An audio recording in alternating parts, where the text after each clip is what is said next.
ఇదైతే 100% అయితే బస్సు నిండి పడిపోయేటట్టు నిడుతురమ్మ. దమ్ము ఆడతలేరు, ముసళ్ళు ముడిగోళ్ళు అని చూస్తలేరు. ఫ్రీ బస్సులు వచ్చినాయి కానీ ఎంతగానో చెప్తారు.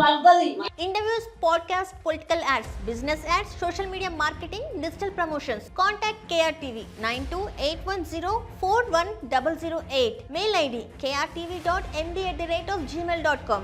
ఈ రకంగా డ్రైనేజ్లు ఉన్నాయి.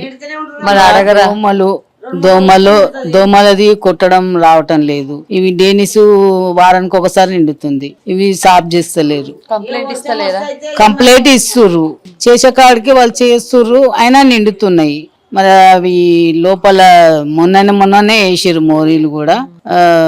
సహజంగా అయితే డేనిస్ ప్రాబ్లం ఉంది.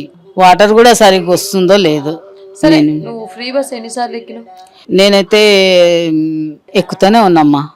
మంచి చేసింది కదా ఆడవాళ్ళకి. మాకు ఇప్పుడు ఆ ఇల్లు వచ్చినందుకు మాకు ఆడ నుంచి ఇక్కడికి రావడానికి ఫ్రీగా అయితే మంచిగా బాగానే ఉంది. బస్సు బాగుందంటే డబ్బులు లేని పని లేని పరిస్థితి ఇప్పుడు మాకు. మరియు ఆడవాళ్ళందరూ ఊరికే అది ఉరుకుతారు. మరి మన జాగ్రత్తలో మనం ఉండాలి.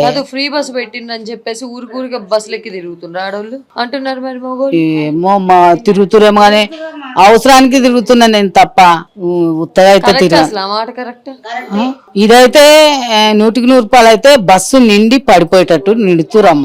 దమ్ము ఆడతలేరు, ముసళ్ళు ముడిగోళ్ళు అని చూస్తలేరు. ఫ్రీ బస్సులు వచ్చినాయి కానీ ఎంతగానో చెప్తారు. అమ్మా జరగండి అమ్మా, తొవ్వల నుంచి పడిపోతారు. చాలమ్మా ఇంట్లో పట్టరు, సగం మందే చాలు అని అన్నా కానీ జనాభా ఊరుకుంటలే. నేనైతే కొంచెం ఫ్రీగా ఉన్న బస్సులనే ఎక్కుతున్నామ్మా. ఎందుకంటే కాలు నొప్పి వచ్చే పడిపోతాము, దెబ్బ తాకుతుంది. ఎవరు పట్టించుకోరు. అప్పుడు మనకు దెబ్బ తాకితే మనమే చూసుకోవాలి. అది ఫ్రీ బస్ పెట్టించినంత మాత్రాన వాళ్ళు అట్లా కొట్లాడుకోవడం తప్పు. గలీజు మాటలు ఇట్టుకోవడము. అది మెట్ల కాడ దాకా ఎక్కుతురు. వద్దన్నా డ్రైవర్ వద్దన్నా గాని వినడం లేదు వాళ్ళు. ఎందుకంటే చాలా అర్రంక మస్తు వాళ్ళు అట్లా చేస్తురంటే కూడా వాళ్ళది కూడా తప్పు ఉంటది. ఇప్పుడు మనము ఎటుగుడుక బస్సు ఎక్కుతున్నాం, వాళ్ళు మంచిగానే నడిపిస్తురు, మంచిగానే చేస్తురు. కానీ అందులో ఎక్కిన వాళ్ళు సరిగ్గా ఉంటలేరు. వాళ్ళే కొట్లాడుతురు. వాళ్ళు కొట్లాడితే ఆయన ఏం చేస్తాడు? టికెట్లు ఆయన ఏం చేస్తాడు? ఏం చేయలేరు కదా. తప్పు ఆడదని మనం అనొద్దు. ఇప్పుడు ఆయన ఫ్రీగా పెట్టినందుకు మనం ఫ్రీగా వస్తుందని ఫినాయిల్ తాగేస్తామా అమ్మ? మొత్తం తాగం కదా. వాసన కొంచెం ఉన్నప్పుడు బాగుందా ప్రభుత్వం, లేదంటే రేవంత్ రెడ్డి ఉన్నప్పుడు బాగుందా? ప్రస్తుతానికి అయితే ఇప్పుడైతే మొత్తం మండిపోతున్నాయి. అన్ని కూరగాయలతో సహా మండిపోతున్నాయి. 500 ఇడిపిస్తే ఒక మన 100 రూపాయల విలువ అయిపోయింది. 500 ఒక వాల్యూ ఉండే, 500 కూడా వాల్యూ లేకుంటే అయిపోయింది. అట్లుంది ఇప్పుడు. బతకలేని పరిస్థితి అమ్మా. కూరగాయల రేట్లు ఎక్కువైపోయినాయి.